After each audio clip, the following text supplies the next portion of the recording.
어려운 거지.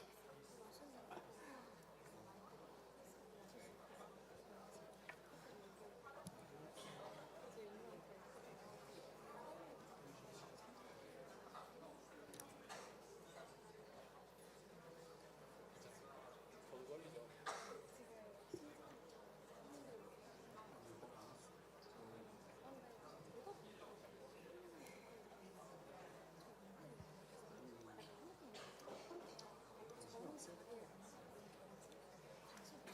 여기서 성공해서 쟤는 왜 여기 서 있을까? 그럼 구경하겠지. 이따가 알파 보고 여름 기자도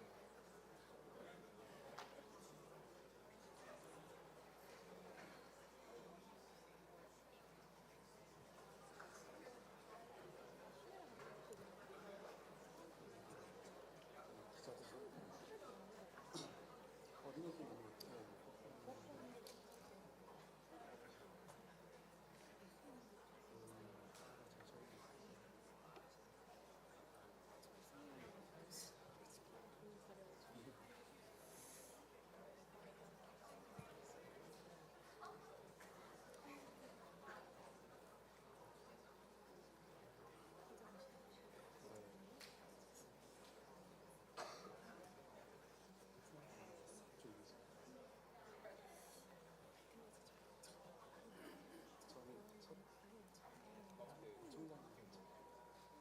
총장님이 뭐라고 여기는 이유 또 관련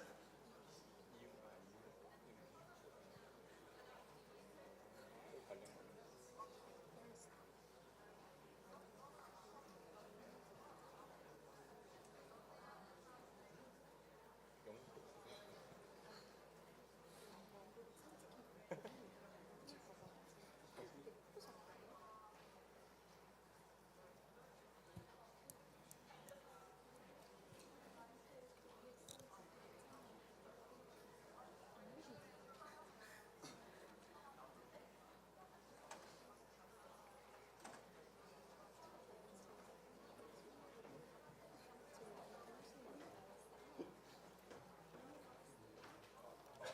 분명 이쪽으로 온다.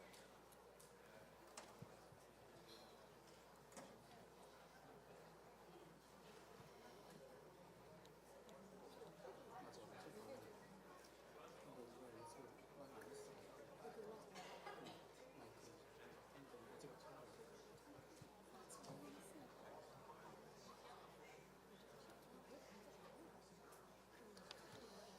뛸 수도 있어. 학교라서 안 나오고 이렇게 본인들이 관심 있어요.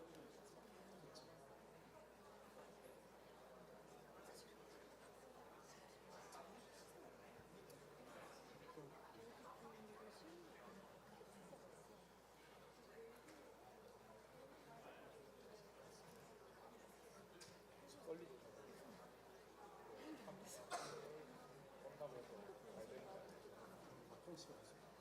근데 그 사람이 무슨 저기 그럼 이제 까먹는 거야. 아 처음에 프랑스어로 시작하는 사람이 이분이 떨리긴 하겠죠. 아니 처음 올리는 거 같아. 지금 올리고 있는 거 이렇게 아 올리고 아 괜찮아요. 네.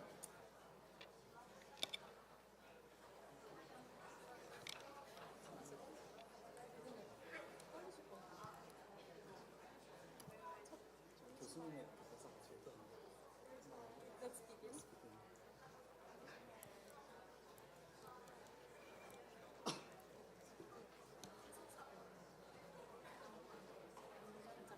물 마실 때 떨면은 빼지는 거 알죠? 마이크 잡는 거 하나.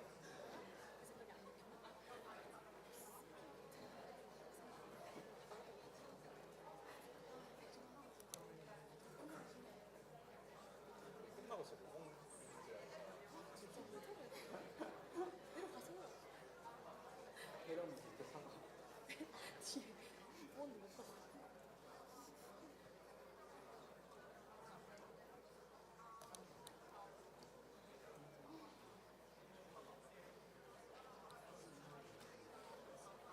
아, 저 계속 그거 언제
있으면 맞아. 일단 영상 그러면은 내려놓으면 발포차가 이게 사실 중요한 소리야. 주로 어디가? 모르고 지나가.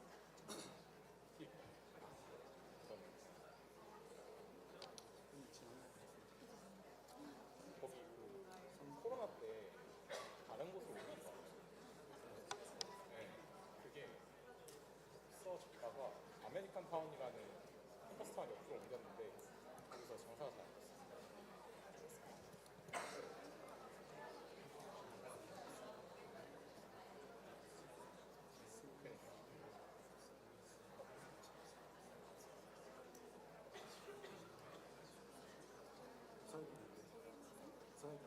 이게 뭐 하다 보면 비슷할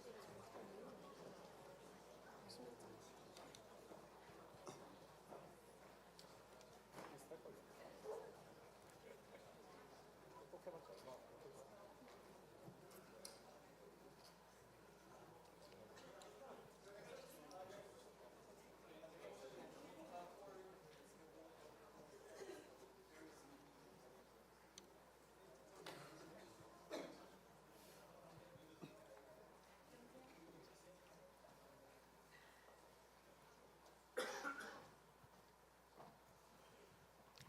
Good afternoon, distinguished guests, faculty members, and dear students. I'm Yana Kang, Associate Dean of Academic Affairs in Underwood International College. It's my great pleasure and honor to welcome you to today's special event titled Meeting with Yonsei Students with a high-level French political figure you may have figured out by now. We are deeply honored to host this special event and to have the opportunity to share perspectives on global challenges and to further strengthen the relationship between French Republic and the Republic of Korea. We hope today's meeting inspire thoughtful discussion and broaden our understanding of key issues shaping our own world. On behalf of Yonsei University, I would like to express my sincere gratitude to our esteemed guest for taking time to share his knowledge and experience with our students.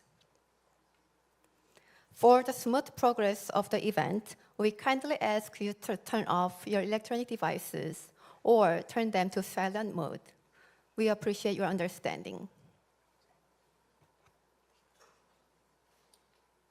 Now, please rise and join me in welcoming to the stage President Dong Seop-yoon of Yonsei University and His Excellency Emmanuel Macron, President of the French Republic.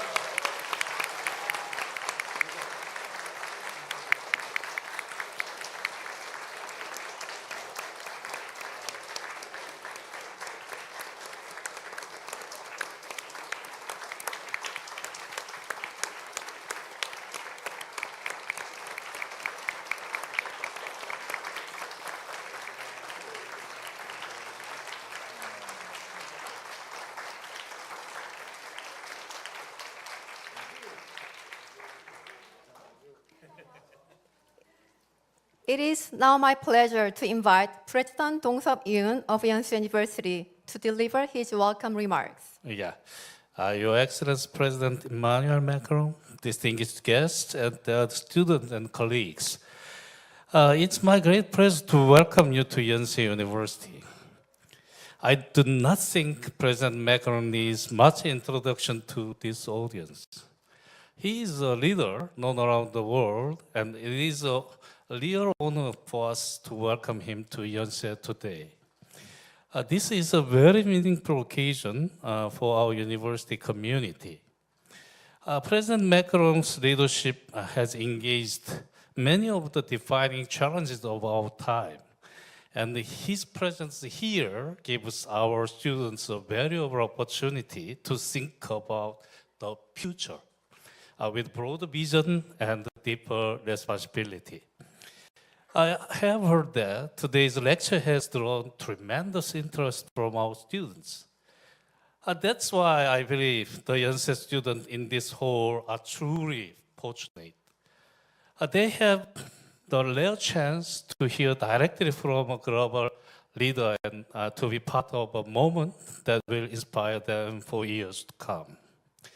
A university is not only a place of learning, but also a place of encounter, where ideas meet, where generations connect, and where hope for the future is renewed.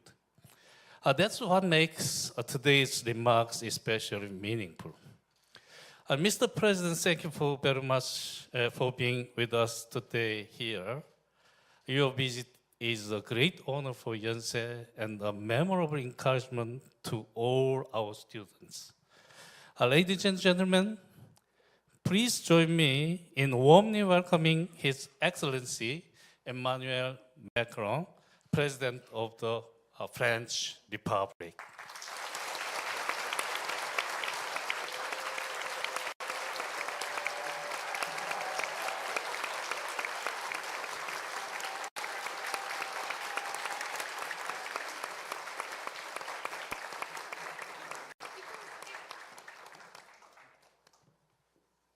Thank you so much, Mr. President. I imagine you can sit down.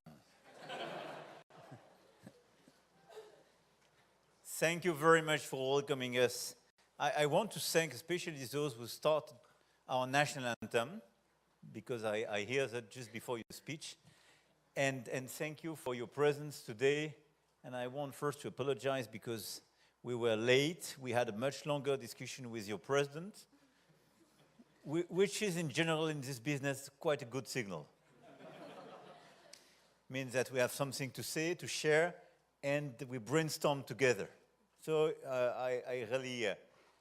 I'm very grateful with him, and I'm really happy to be here with you today. I don't want to deliver a long speech. Perhaps I just wanted to share a few convictions with you and dedicate more time for Q&A and have a direct interaction if you agree. But I think the first question should be, why are you here?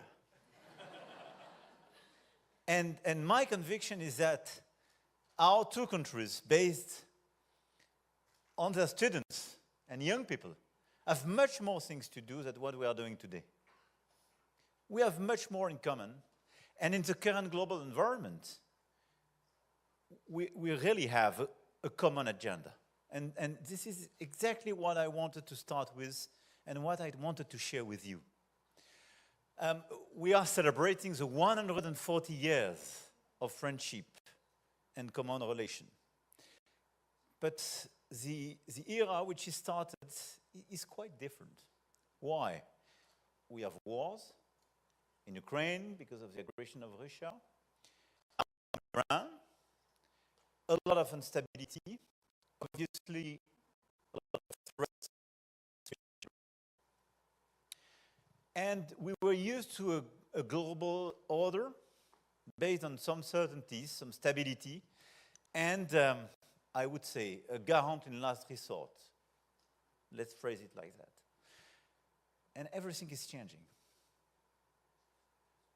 Our societies are largely destabilized by some technological and anthropological changes.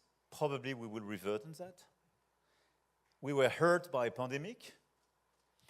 We have a big destabilization of global trade. Overcapacities on one side, tariffs on the other side, and we are trapped in the middle.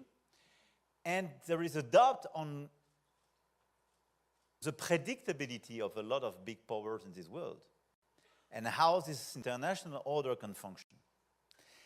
And my conviction is that in this very moment, democracies like South Korea and France, our republics, have a lot of things to do together. And based on this partnership, the democracies of the region, the European ones, Canada, Brazil, India, have a common agenda. And let's try to simplify the situation. We do believe in democracy, rule of law. We do believe in the international order based on the Charter of the United Nations. We believe in science and innovation, and this is part of our common agenda. And we do believe in climate change. I mean, we don't consider that climate change is a crazy idea. Based on science, it does exist and has to be fixed. We believe in trade and free and open trade. And we believe in the capacity of our diplomacy to fix instabilities. Okay, I stop that. 15 years ago, putting on the table these ideas was sort of very candid approach. Okay, what is saying? It's obvious. We are sharing that, but with so many people. Just consider these key principles. I'm not totally sure it's shared by so many people today. The Europeans I mentioned, our democracies, Canada, you, some others in the region, we are not totally sure that when we speak about international order or climate change, this agenda is shared by everybody. Totally. This is why we have to do in common. And we have to launch a new era based on new cooperations in order to deliver this agenda and implement our capacity to deal with these challenges. And I think our objective is not to be the vassals of two hegemonic power. None of this hegemonic power, I would say. And we don't want to depend on the dominance, let's say, on China, or we don't want to be too much exposed to the unpredictability of the US. Having said that, this is why there is a room, a space, to build new cooperations between Korea and France in order to work together, in order to say, okay, we will innovate on AI, quantum, chips, space, energy, renewables, and nuclear. We will work together on defense and security. We will work together on diplomacy, from Hormuz Strait to the region and the challenge we have in Ukraine. And we can work together in order to deal with climate change and global health, just to take two other examples. Having such an agenda shared by Korea, France, and bringing with us the other Europeans, Canada, Japan, India, Brazil, Australia, you start having a sort of third way. Those who don't want to be dependent on China or aligned by definition with the US. But this coalition of able and willing countries, believing in the few principles I mentioned a few minutes ago, and ready to work hard together in order to deliver on the basis of this agenda. This is exactly, for me, the agenda of the bilateral relation, but the new era we should open. And obviously, this is the challenge of your generation. And the former generations, and mine is probably at the articulation between the two. But during decades, we had certainties, and the global order was based on the post-World War II era, and by the way, after the war that your country had to deliver in order to preserve its independence and sovereignty. But during decades, we had a so-called stability based on this international order and the few certainties we had. It's up and down now. We should not just be passive in this new disorder. We have to build a new order, and this one should be based on the cooperation between these able and willing countries, those who do believe in cooperation or coalition of the independence, I would say. And we want to be independent. And this is a challenge of your generation. This is why I'm here, and I will stop here because now I want to answer your questions. Thank you.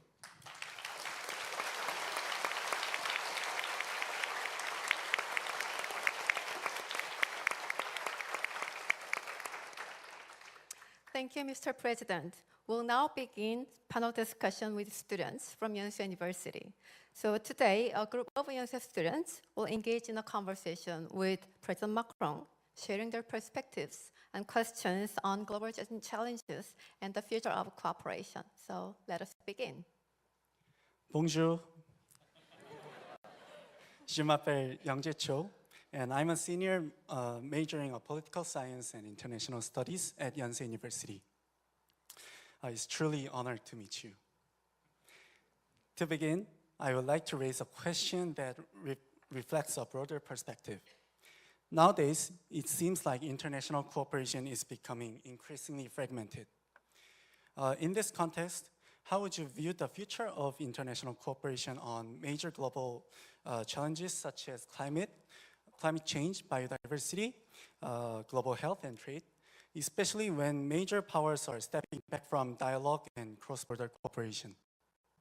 And what role can France and countries like France and Korea play in rebuilding trust and improving cooperation? Thank you for your question, which is in direct line with my introduction.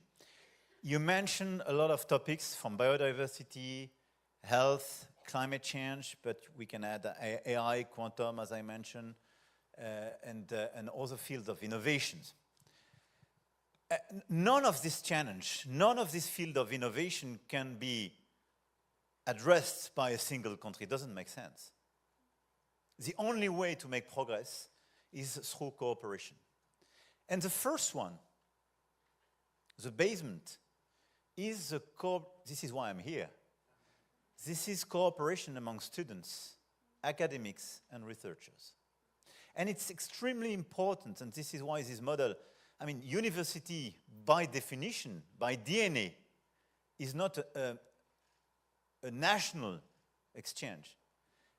This is by DNA international, and the objective of a university is to try to embrace the world, all the ideas. And the first way to address these key challenges you mentioned is not just to protect, but give all the capacities of our universities and research centers to have a free and open research. It's extremely important.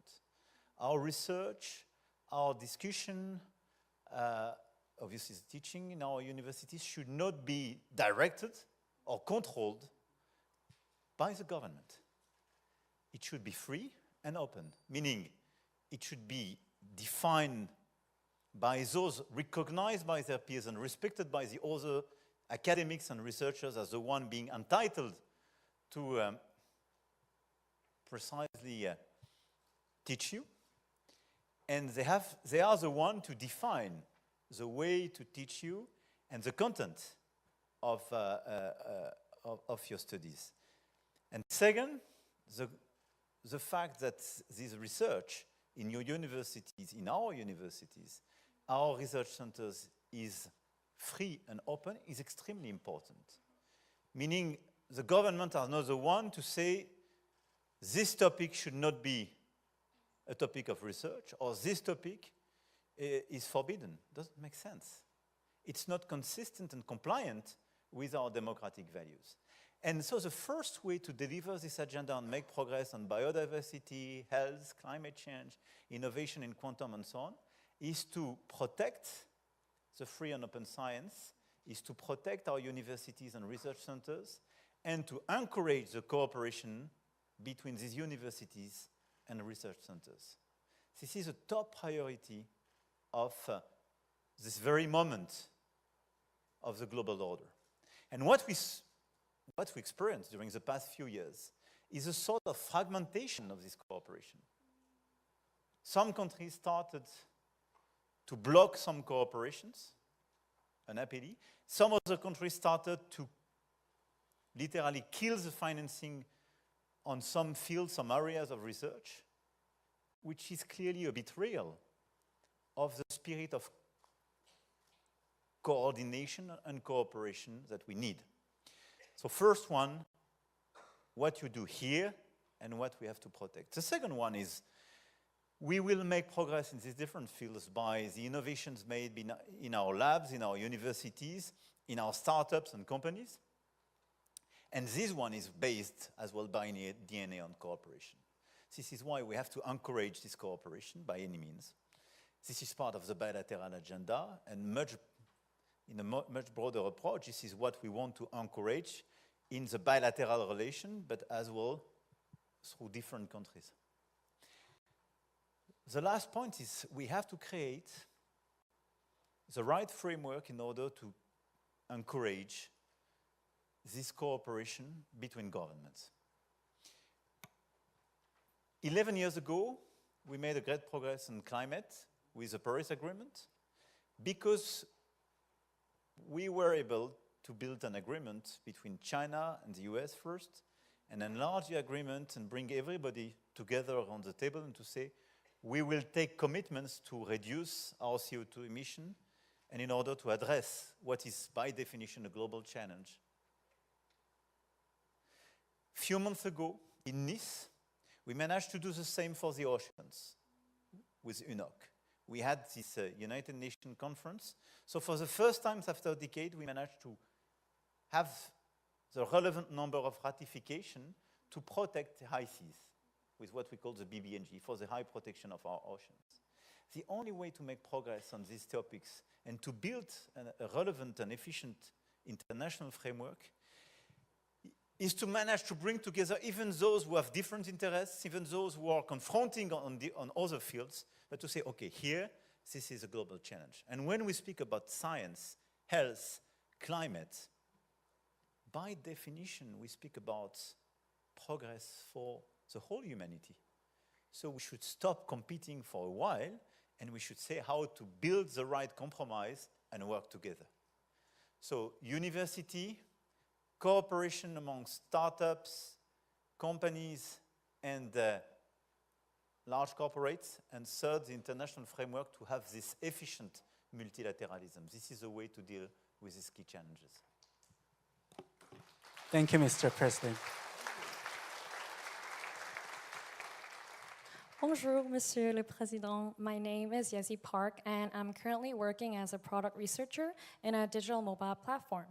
Working in this industry, I've engaged closely with users across different age groups and backgrounds, and I've observed how technology shapes user behavior and online environments. Through this experience, I've come to see both the opportunities these platforms create and the risks they can amplify.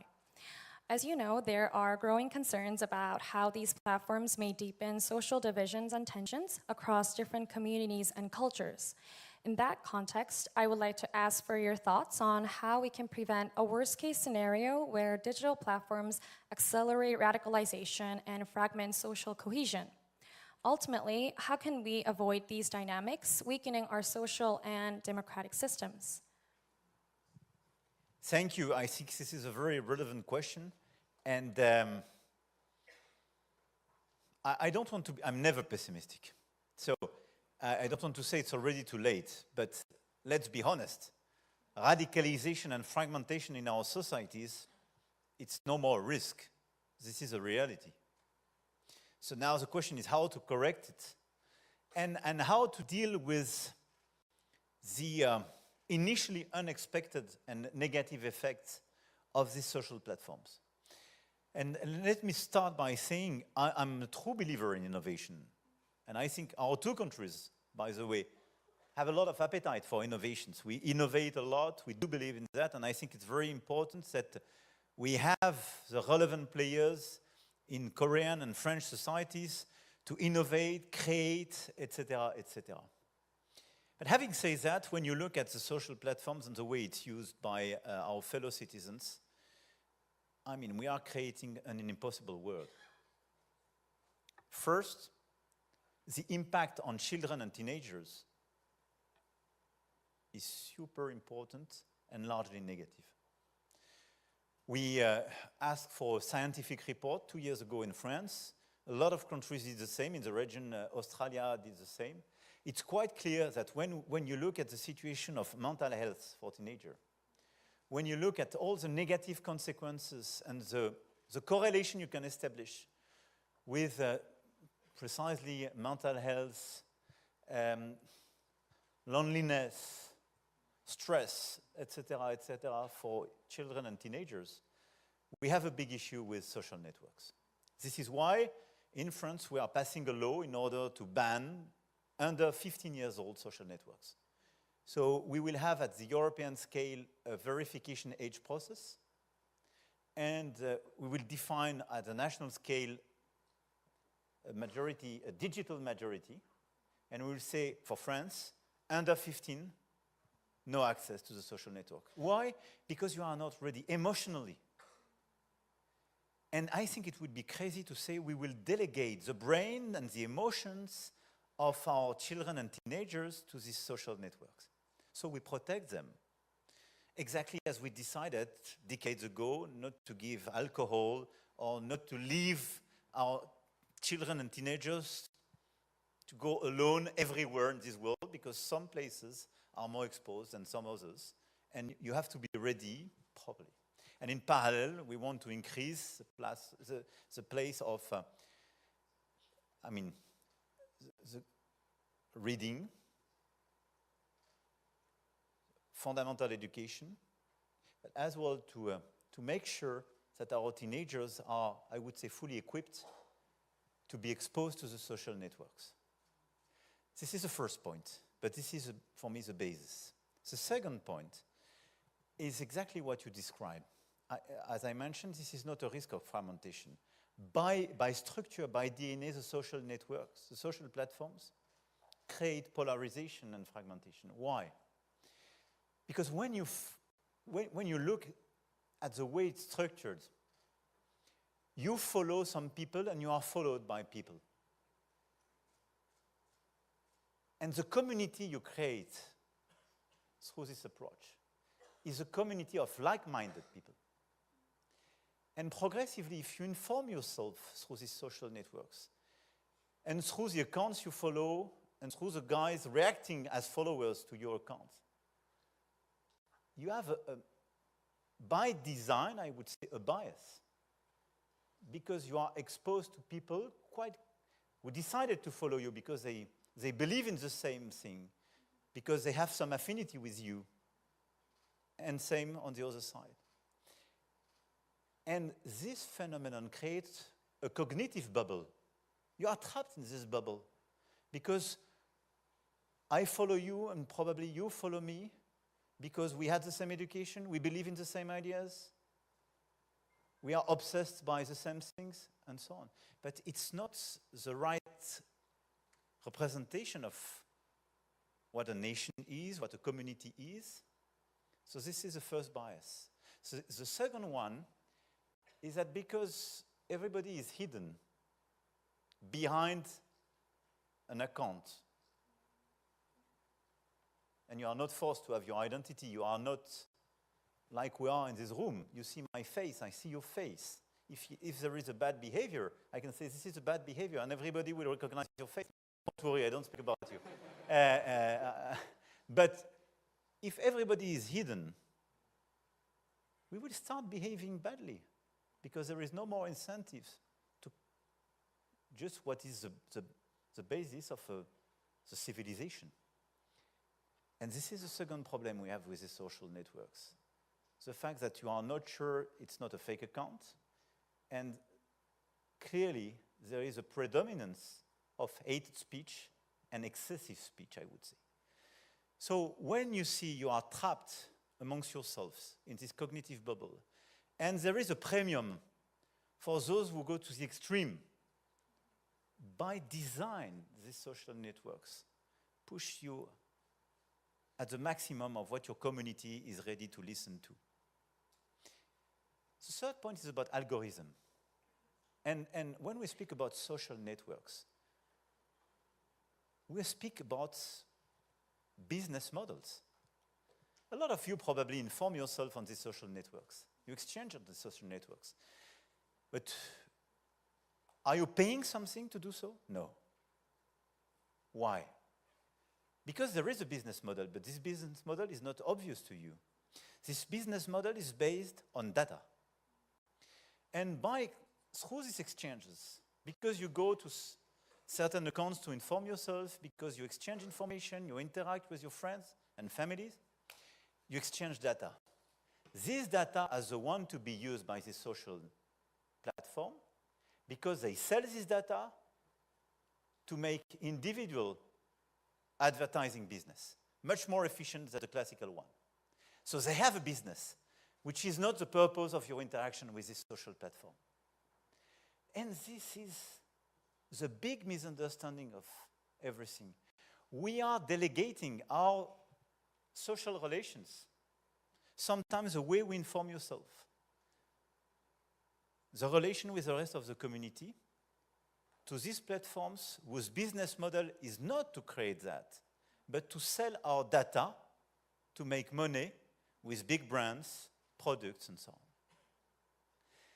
The day you start realizing that, you consider that the algorithm, which is the one who will push some contents to you, favor some accounts to you, will push some videos when you scroll.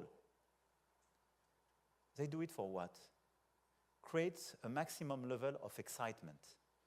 This business is based on the fact that you will exchange a maximum number of data and you have to be excited. And they want to create this excitement because they want you to remain, to spend the maximum number of hours and to get the maximum numbers of data in order to maximize their capacity to sell ads. Okay, so this is a big issue because what they do is creating more separation between people, more fragmentation, and they create a lot of biases. And this is why if we decide de facto, which is the case, to delegate our democracy to these social networks, we delegate our democracy and the interactions to this algorithm whose objective is precisely to create excitement on your side and sell data on the other side. This is unfair. So there is no other choice than regulating these social networks. This is why, on top of the ban under 15 years old, what we are working on at the European scale is to say interdiction of fake accounts, trolls and so on, regulation and transparency of algorithm. We need the transparency of algorithm. I want to have a clear view on the rule of the game.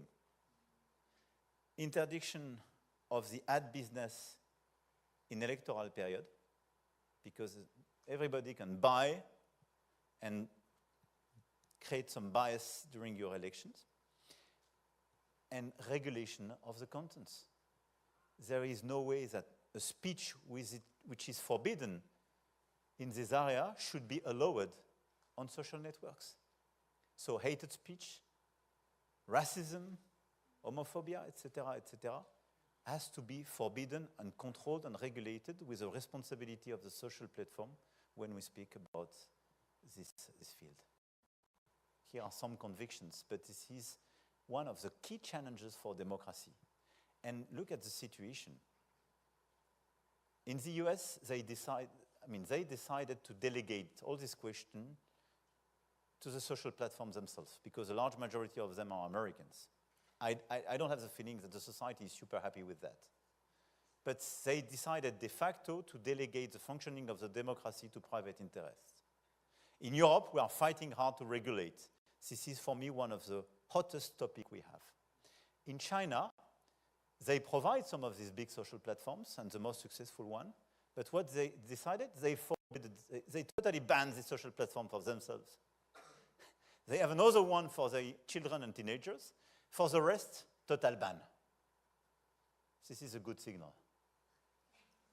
The way is how democracies can cooperate to have sustainable social networks and social platforms, meaning respecting our children and respecting the normal functioning of democracy and fixing this issue of fragmentation and polarization. This is one of the key challenges for this coalition of the independents I mentioned. This is the key challenge for the Europeans, the Canadians, the Brazilians, the Koreans, and so on. Thank you. Thank you so much for your response, Mr. President. Bonjour, Mr. President. My name is Seongmin, and I'm a graduate student majoring in on-device AI It's a great honor to have this conversation with you. First thing first, let's start with admitting something very obvious. As someone working in science and engineering, I've been fascinated by how France is pursuing such an ambitious vision under your leadership, especially in areas like AI, quantum technology, and healthcare. So these days, with rising tensions between countries, there's a growing need for sovereignty and resilience. Yet in my own field of on-device AI, I see every day how technology developed in one country quickly becomes an essential infrastructure elsewhere. So given that, I believe that science is one of the few areas that is available to pursue one nation's strength, and on the other hand, also build deep and lasting connections between countries. So in that context, I wanted to ask you that in which scientific fields do you see the greatest promise that can help cooperation between France and Korea? And furthermore, how can these collaborations help collaborations to address the challenges that my generation will have to face? Thank you for your question, and thank you for being involved in this extremely important field of research. I already addressed the importance of cooperation, the importance of open science and cooperation between universities, but as well the importance of this cross-border cooperation. So I don't want to revert on that. Let me be more specific about what we can do between Korea and France. I think, thank you for your nice word about France. I could have the same for Korea. Thank you. Because the journey you just delivered is super impressive. I mean, your country at the middle of the 50s was one of the poorest nations of the world, and today should be the 12th or the 13th bigger economy of the world. I mean, I think there is very few countries having delivered such a journey. It's a growth and innovation story. I think when we speak about the cooperation between our two countries in terms of innovation, I would definitely say semiconductor and quantum. I'm a little bit under stress because I speak under the supervision in my delegation of the president of our science academy. Our Nobel Prize is specialist in quantum. I did my best to make him believe that I was starting to understand a few things. So I will not expose too much myself. But definitely quantum is a field where you are very good, we are very good.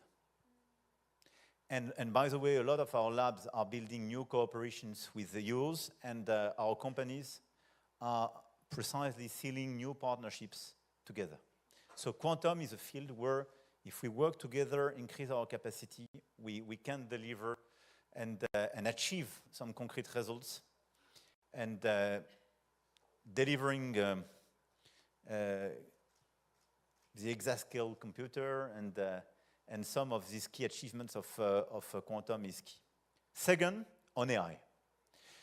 On AI, for the same reasons, we have good data scientists, we have good mathematicians, good physicians on both sides, and we have good fundamental science and a relevant ecosystem. We have as well a lot of synergies, and I would say AI and semiconductors, I would put myself at the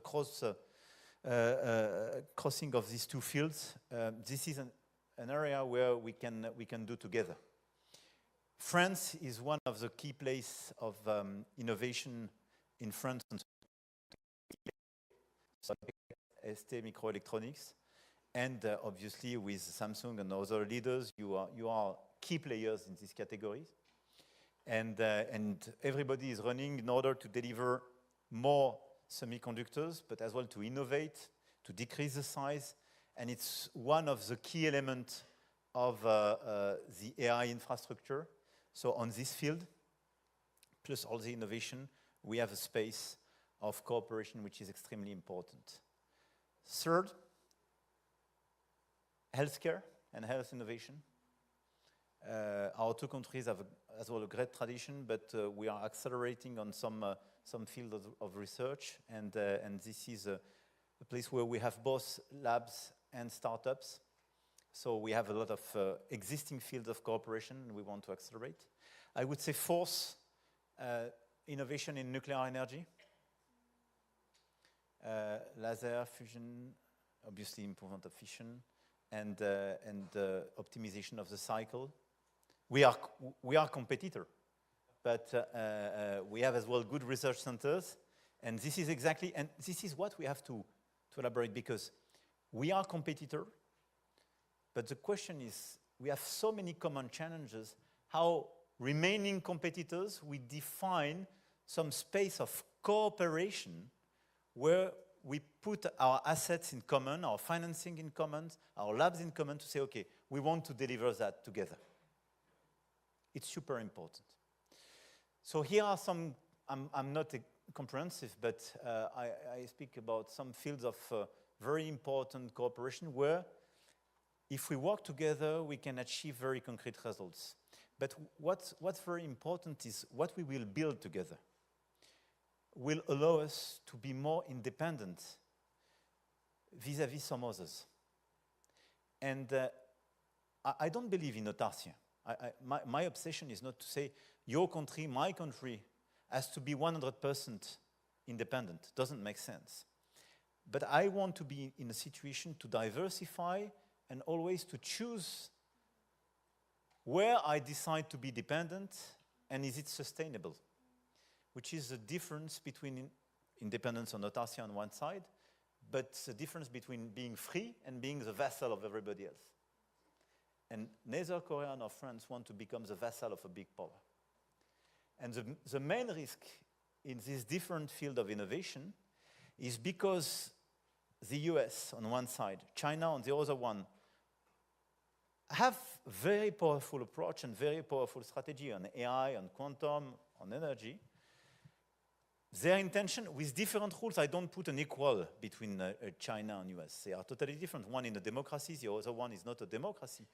But their natural trend today is to have a fight between number one and number two. You are number 13, we should be, I don't know, where should be 6, something like that. So the big risk is, okay, you are in the club of 20, fine, but you will be the vassal of one of the two ones. No. So the question is how to reduce our dependency to these big powers and how to create cooperation, which is different from dependencies on this field. This is the power of the cooperation between Korea and France. Because the way we decide to cooperate in this different field, there's no chance that you will be in a situation of hegemony with me or the opposite. We will have to cooperate given the relative size we have and the fact that we need each other. So here are the key elements of our cooperation. I could complete, but this is the first answer. Thank you very much.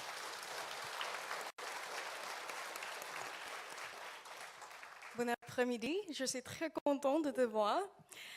So I'm Mbin, and I'm currently a master's student who's studying political science and sustainable development.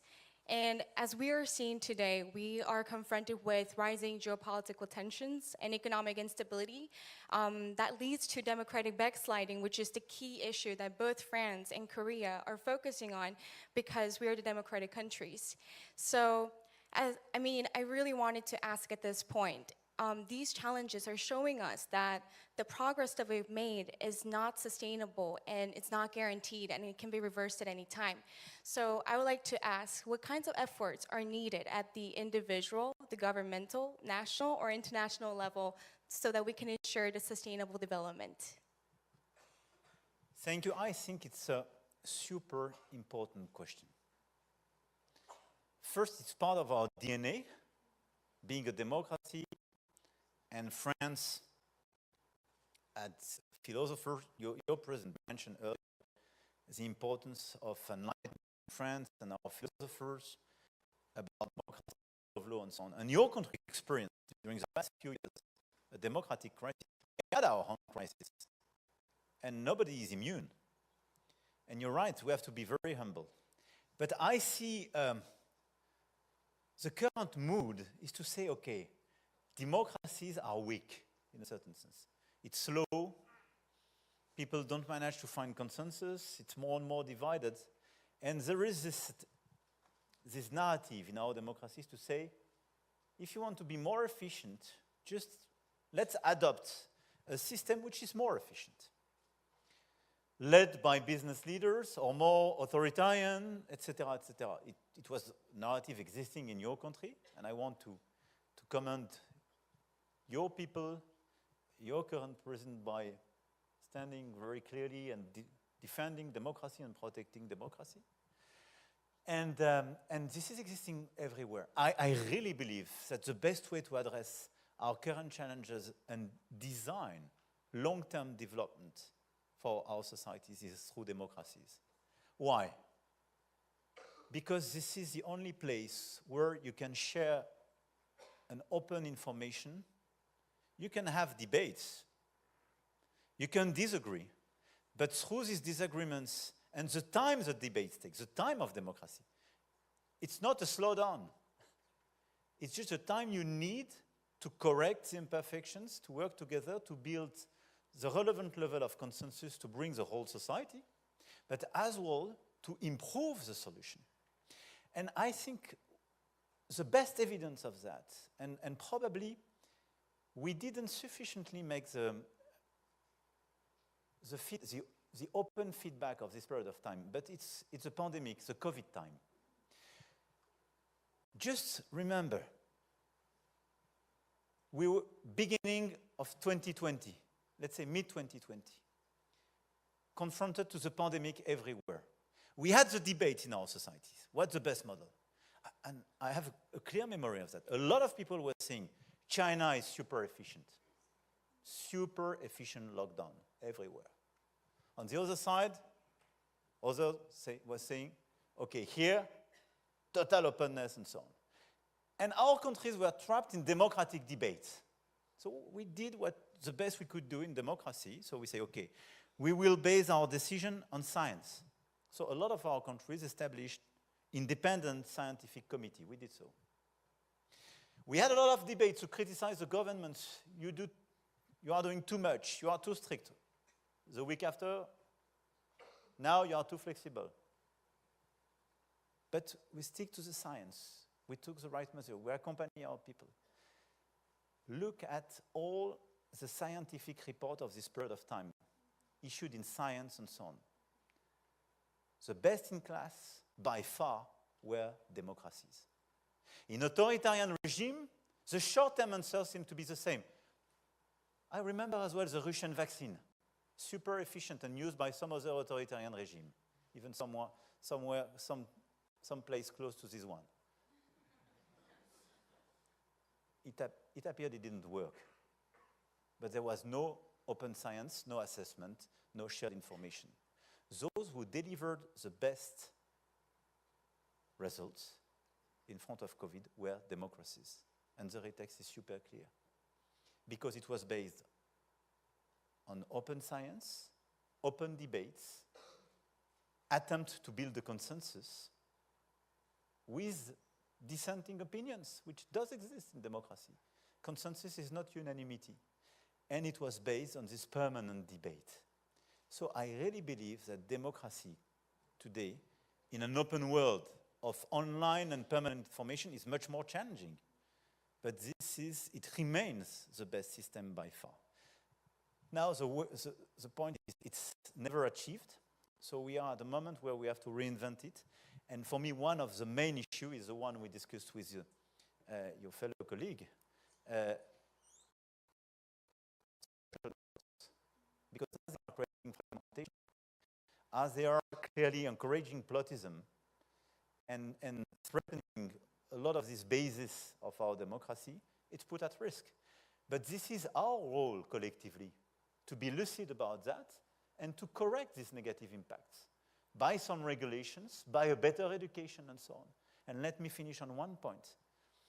The challenge of our democracies today is to invest on the next generation and to improve education system and never stop better educating our people. This is the only way, because they are confronted to new democratic risks. So they have to be, you are never immune, but they have to be ready, and in a certain way, they have to have the intellectual antibodies in order to protect themselves from that. But a democracy is, in a certain way, a fragile system because it's always exposed to a risk coming from inside or outside. But the lucidity on our fragility and the fact that this is a common work to be permanently adjusted makes us much more solid than any authoritarian regime. Because authoritarian regimes are based on very few people, most of the time are accompanied by corruption in order to preserve the dominance of a very few people on the others, and is a suboptimum because it doesn't use the brain and the talents of a large majority of the population. This is why democracy is a much more efficient system, and I think we are permanently improving it.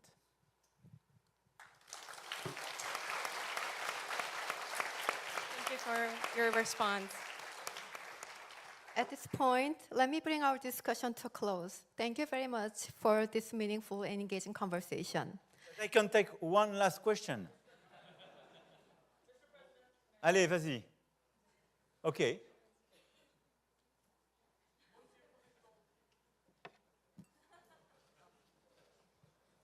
Hello, Mr. President. My name is Yonsei Cho, and I am a business majoring student in 3rd grade. I want to ask you briefly about the international relations that is going on right now. So, 2 days ago, you sat down with the Japanese Prime Minister Sanae Takaichi, and you claimed that although Europe might not be the fastest and swiftest continent, it still is the most predictable and most stable continent. In contrast, President Trump's rhetoric or the speech, his style of speech is rather strong and stubborn, or rather inconsistent as well. And I can see all the conflicts going on between the US and Iran because the US, Mr. Trump said that he will destroy Iran's infrastructure. And earlier today, Iran shot down an American fighter jet. And inside this conflict, the oil prices are surging. And I believe that it's common for all over the world, but the people's cost of living is surging way too high. And as a member of the G7 and as a president, what is your administration policy to alleviate the cost of living? And since you talked with President Lee Jae-myung today, what kind of cooperation did you promise with him? Thank you. And last but not least, can I take a selfie with you?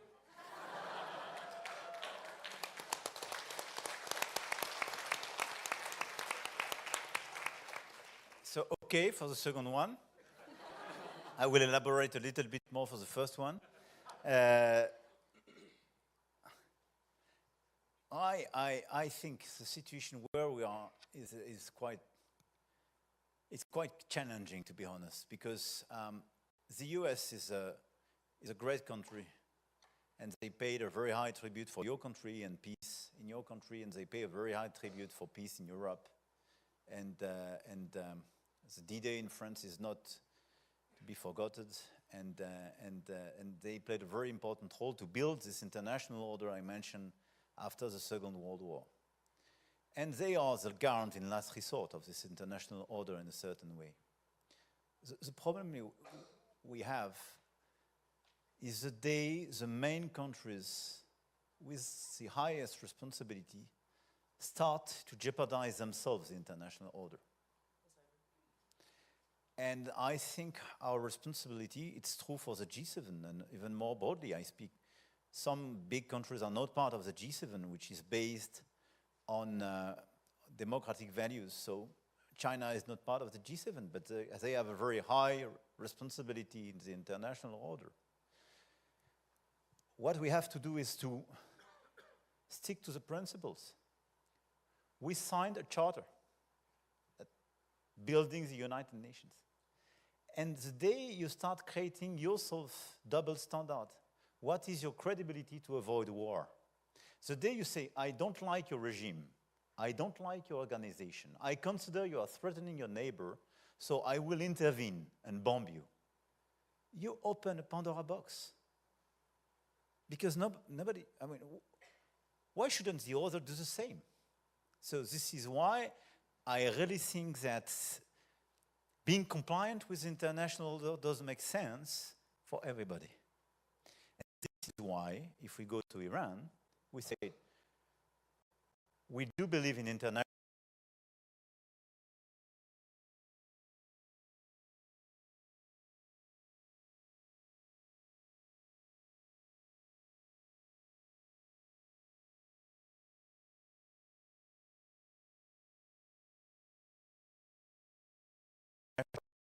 military operations.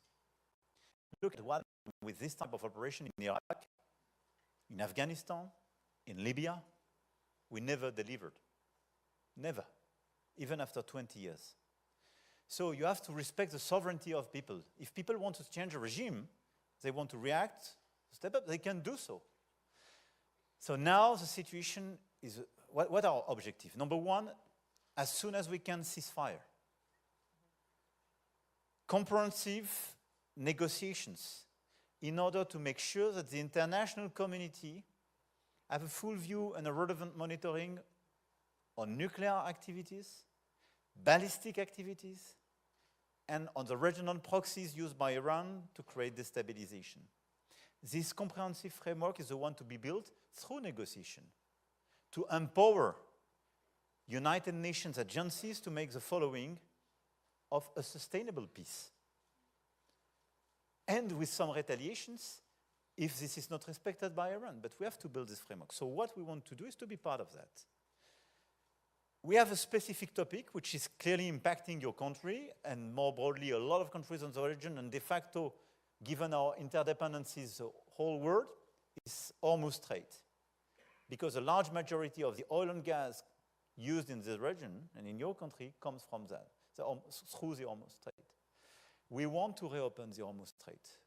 We believe, and this is where we established a clear cooperation with your president, working together with some other nations to planify a peaceful operation to escort some tankers and carriers through Hormuz Strait based on a deconfliction mechanism with Iran. Negotiation. The day we have a more peaceful situation or a ceasefire. This is a very concrete action. We are ready to deliver a bunch of countries together through cooperations and discussion. This is exactly what we decided together. But more than that, I really believe that predictability, compliance with international law is the only way to build trust and to preserve peace. And this is what we want to do. And this is why when I speak about the bilateral relation, but the way you should look at France and Europe today, we are innovative like you are, attractive. We do believe in the next generation. We want to make much more things with you in innovation industry. We are creative as well, like you. In music, in cinema, etc. We want to do much more with you because we have this DNA in common between Korea and France. And together we do believe in the strength of negotiation, stability, and trust. It makes a lot of things. So let's do it. Thank you for your attention. Thank you.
Thank you so much. Thank you so much. I hope it was useful for you.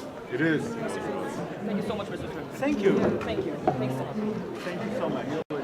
So we'll try to participate for again with all of our students. So President Macron and President Yoon, could you please take your position in the middle? They know how to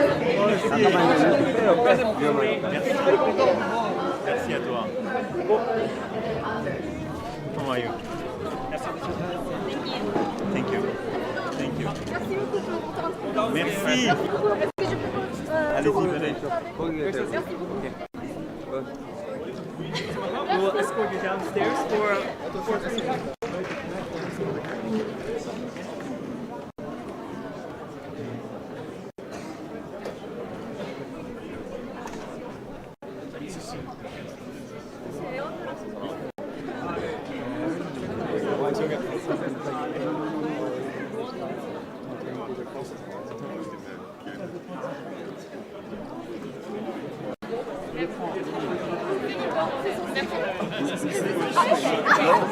Go back this way.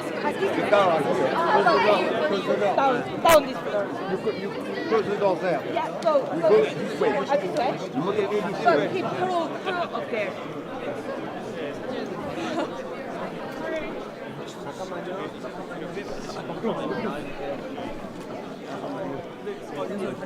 Okay, wait. You're right. Yeah. We go this way. Nice. 잠깐만요. 비켜주세요. 이쪽으로 이동하실 겁니다.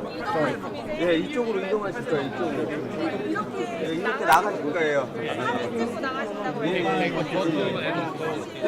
나가실 거예요.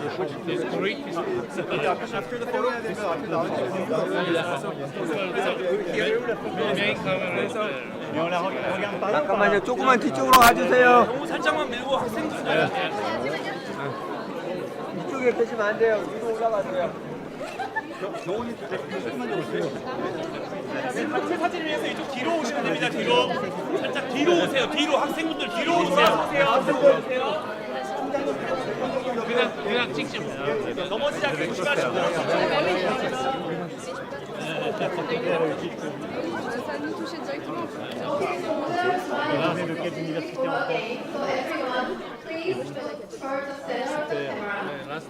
Alors, on se met là comme ça?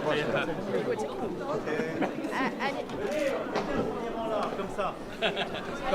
오케이. Voilà, t'as tout. 앉으세요. 다운.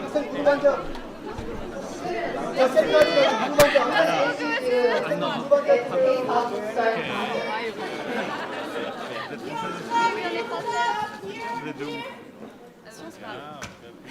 Vous faites quoi?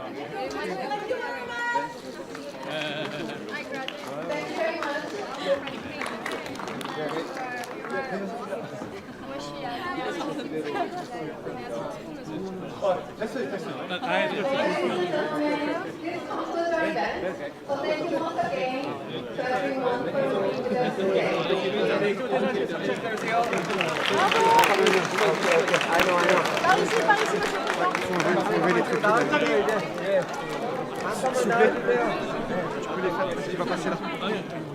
Oui, on part par là.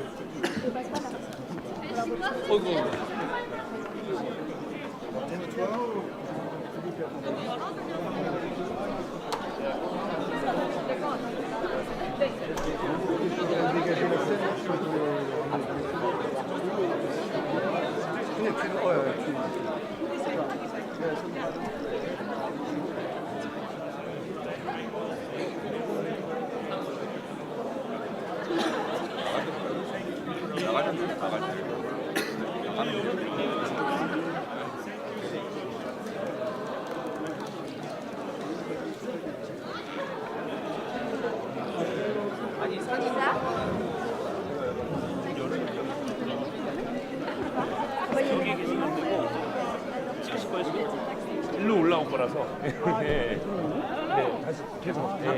해상 경로 10개요. 이거 미리 연습해요. Merci. 오케이.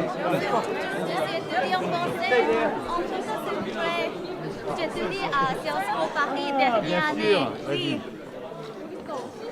Avec le jacket, s'il vous plaît, le Twitter. Ah, merci beaucoup.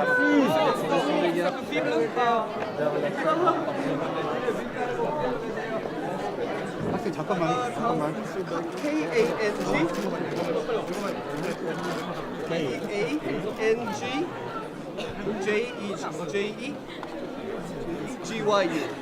앞으로 나가자.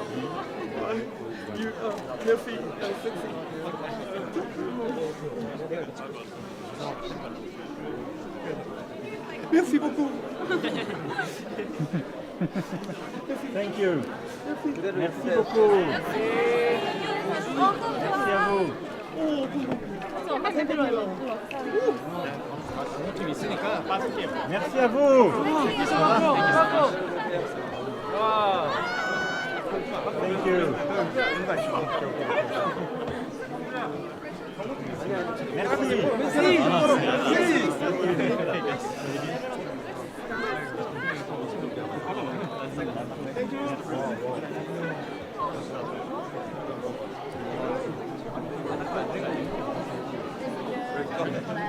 Let's go. Ok. Merci beaucoup. Merci pour votre temps. Mr. President. Sure. Where do you come from? Germany. We're both from Germany. Ah. And what do you study here? International relations. Business administration. I hope it was useful for you. It was very interesting. No, thank you. Take care. How are you? Vous êtes français? Oui, je Ah, super.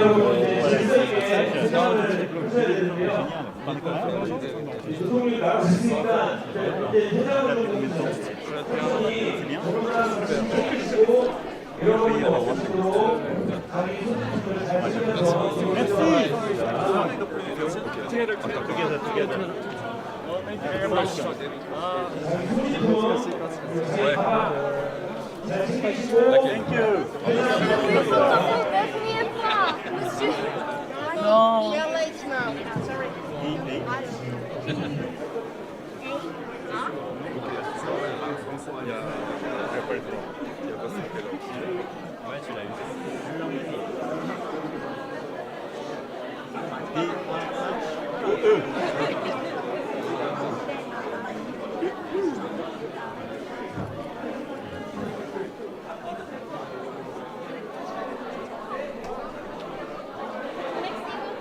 Merci. Adieu.